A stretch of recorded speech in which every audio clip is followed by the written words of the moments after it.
खाणार काय? प्रसिद्ध पावभाजी सोबत नादखुळा झणझणीत चीज मसाला पाव. कोल्हापूरकरांनो, गेली 5 वर्ष जिच्या चवीनं मन जिंकलं ती एकमेव सरकार पावभाजी, ज्याचा पत्ता आहे शहाजी लॉ कॉलेजच्या अगदी समोरच. या ठिकाणचे पदार्थ एकदम स्वच्छ हायजीनची काळजी घेऊन बनवले जातात. तसेच पदार्थ बनवताना कोणताही कलर किंवा टेस्टिंग पावडरचा वापर केला जात नाही. साध्या सिंपल मसाल्यापासून स्वादिष्ट पदार्थ बनवून आपल्या ग्राहकांना खाऊ घालणे हीच सरकार पावभाजीची खासियत आहे. त्यामध्ये हे काही पदार्थ रेकमेंड असून यांची सिग्नेचर डिश असलेली ही रिफ्रेशिंग पावभाजी जी फक्त आणि फक्त बटरमध्येच बनवली जाते.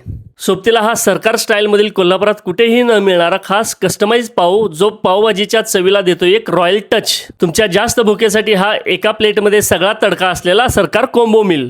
सँडविचमध्ये क्वांटिटीने भरपूर असलेलं व्हेज चीज ग्रिल सँडविच आणि super tasty wonderful combination of cheese garlic toast, जो मला खूप आवडला. आणि शेवटची खास माझ्याकडून मोस्ट रेकमेंड असलेलं नादखुळा झणझणीत चीज मसाला पाव, ज्यामध्ये मसाल्याचा भरपूर धमाका असून चीजच्या कॉम्बिनेशनने टेस्टी डिलिशियस असल्याने एक खाल्ला की दुसरी ऑर्डर नक्की करणार एवढा हा भारी चवीचा पदार्थ आहे. परफेक्शन इन टेस्ट क्वालिटी हीच यांची टॅगलाईन असल्याने चव जिंकणारी आणि आठवणीत राहणारी सरकारची पावभाजी मसाला पाव खाण्यासाठी नक्की भेट द्या.